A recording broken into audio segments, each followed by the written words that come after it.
name is Shivam Bhatt. I'm a content creator for Magic the Gathering. I have a couple of podcasts. I help run the Commander format as a member of the Commander Advisory Group. And I work in tech, in marketing and merchandising. And I'm a priest on the side. I'm a Hindu priest. I do a lot of weddings. I do a lot of ceremonies and religious functions for, diaspora kids who grew up in America and the States and don't necessarily speak the language of the motherland to help keep them connected to our culture. I first got into Magic 30 years ago in 29 years ago, I don't know, in 1994 in my middle school, because I was in band and I went to, after recess, and because we used to have recess like that, it was amazing.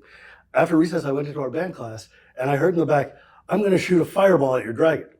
Now, I play D&D. I read a lot of fantasy novels, and somebody saying, "I'm going to shoot a fireball at your dragon" is like all the keywords I need to know that I need to know what's going on in this. So I ran to the back of the room and I saw my friend Jeff sitting there playing with one of my other friends, and they were playing these cards that were on the ground. And he was like, "I've got this mountain, I'm gonna turn it sideways, and I'm gonna put all these other things into there and throw a huge fireball at this dragon." I'm like, "This is the coolest thing I've ever seen in my life." And I looked at the dragon, and I picked it up, and I'm like, they misspelled my name. And because it's a Shivan dragon. And I'm like, "My name is Shivam with an M instead of an N." I'm like, "What the heck?"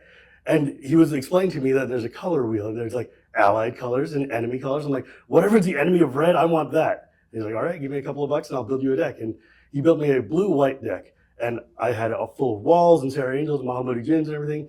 And I was like, for almost a decade plus, I didn't play red because I was offended that they misspelled my name. And later on I discovered that actually I'm just a hardcore aggro red-green mage and I've been doing it wrong my whole life. But because they misspelled my name at the beginning, I just was determined I was never gonna do that. Even though I love dragons. Why would I not play the coolest dragon in Magic? It took me 30 years to finally get my own Shivan dragon. Love Magic. And it's one of the problems with content creation is that a lot of us are jaded. We do this for a living. We do this every day. We just see more cards come in, come out, come in, come out. And people are like, "Oh, look, I have to rotate my standard deck."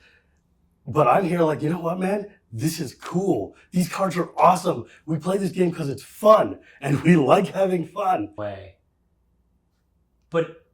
do you find that there's like a little bit of a conflict or a disconnect if you're disengaged with Magic to still kind of connect with that person that's like maybe only playing once a year, at Christmas when they're home or something like that? I mean, that's a fair thing. I'm honestly the most invested casual you're ever going to meet, right? Like all my decks are fully blinged out. Like I have multiple decks. But the thing is though, I also know a lot of people, like my play group is people who are just very relaxed Magic players. They know how to play. They enjoy playing when I ask them to play, but they don't go out of their way to do it. So I know it's like for folks to have like one deck. Like one of the responsibilities we have on the rules committee and on the Commander Advisory Group is handling what cards are banned in Magic. And when we look at like a commander like Golos that comes out and it's like, "Oh, this card is like 80% of the format and it's going to be bad for Magic or whatever if we don't take it out." But one of the main considerations is, what will this do to that one person who's got one deck and this is their commander and they foiled it out, they've built their whole thing around this. How will they feel? We need to look at these people who are like the uber casual, the people who are, "This is my favorite card of all time. What would it do if I banned this? How could I impact them?" And you have to think about like, what is the play experience versus what is the personal experience? And I am very good at understanding like, dude, if I have an emotional resonance to this, I don't want to take these cards away from people, but I want to make sure that we're still hearing their voices and that we're not just banning cards that are like, some people are like, "Oh, you should ban Doubling Season." Doubling Season is an absurdly powerful card in Commander. It makes Planeswalkers do crazy things that get very, very powerful out of nowhere.